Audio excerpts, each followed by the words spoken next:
Little more than 10 years ago, BMW really only had 3 or 4 models. If you think about it, there was the 3 Series, the 5 Series, the 7 Series, and of course its first sports car, the Z3.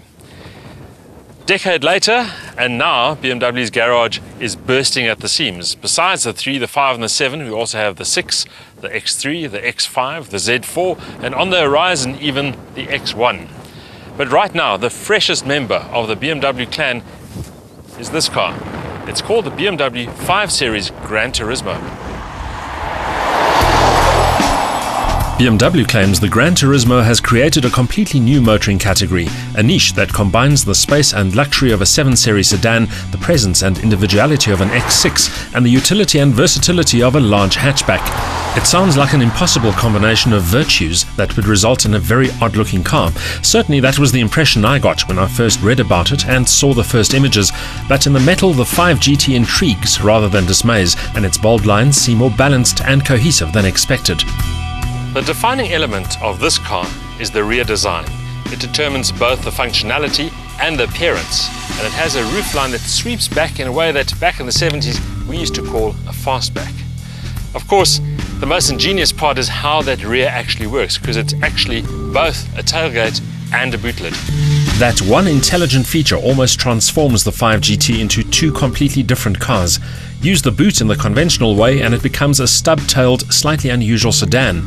Lift up the entire tailgate and the impression is of a large and very unusual hatchback. Whether it succeeds aesthetically is a matter of personal taste. It's certainly imposing, individual and unique in a world where cars are either sedans or SUVs. The front previews the blunt, aggressive approach that this GT shares with the upcoming all-new 5 Series sedan. The high waistline, narrow side glass and sculpted flanks suggest dynamic prowess, and the big wheels add substance and authority. As we've come to expect of BMW, attention to detail is admirable and the execution unmistakably upmarket. But most of all, this is a big car with a presence that turns heads and attracts attention.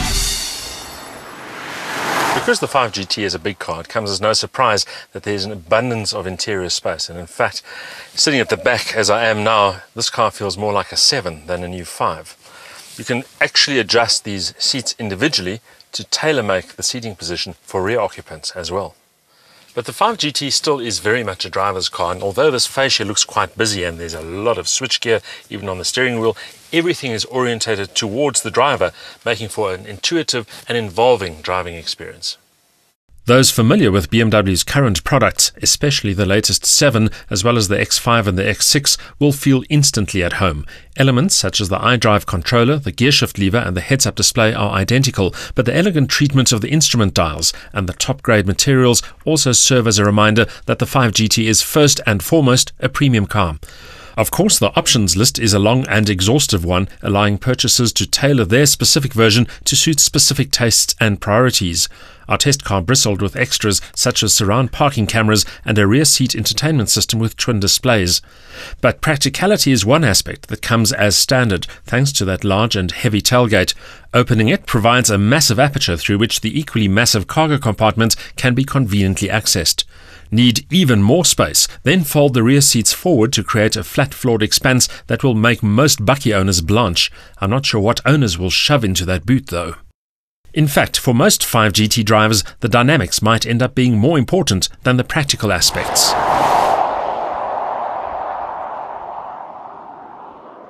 With so much cargo carrying capacity, it stands to reason that the 5 GT deserves enough power, and BMW has done just that by offering 3 engine choices, 2 petrol, 1 diesel. The petrol's a V8 4.4 litre unit and also a turbocharged straight 6, but our personal favourite, this one, the 530D, a 3 litre turbo diesel producing 180 kilowatt and 540 newton meters of torque.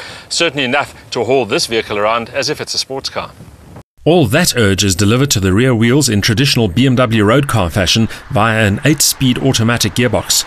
It's a smooth shifter, but given the GT's athletic potential, I missed the added convenience of gear shift paddles. For driving enthusiasts, the good news is that neither the size nor the mass of this car can blunt its performance, and in fact, it really does feel a lot quicker than you'd expect.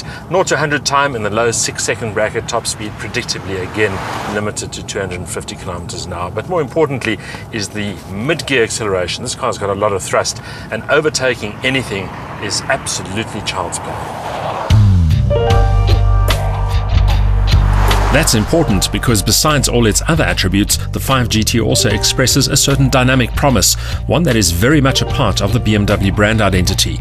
Straight line speed is only one aspect though. In real terms, the road manners of a car define the overall driving experience. The 5 GT feels a lot more agile and wieldy than you'd expect. Give it some stick through the twisties and the car seems to shrink around you, and these controls really come alive, providing lots of vital feedback. It's only when you have to brake heavily that you realize just how much mass the car actually carries. Playing an all-important role here is the optional adaptive suspension and dynamic drive system, which can be configured to suit individual preferences. For spirited driving, the Sport and Sport Plus modes ensure stiffer damping and tauter responses, linked to sharper throttle inputs and less intrusive interference from the dynamic stability control system.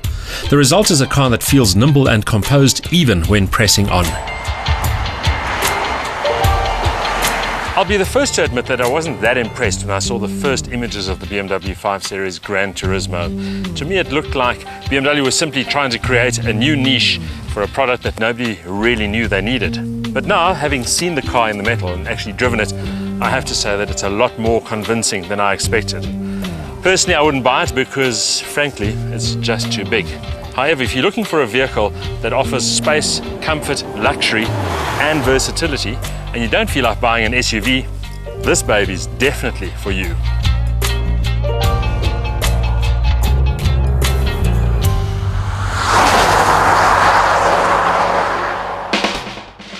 With one of the best turbo diesels in the business, a super smooth 8-speed auto box and surprisingly sporty road manners, the 5 GT is not the awkward juggernaut we expected. Instead, it links 7 Series style, space and luxury to the versatile practicality of an estate car and shines dynamically too. But the styling won't please everyone.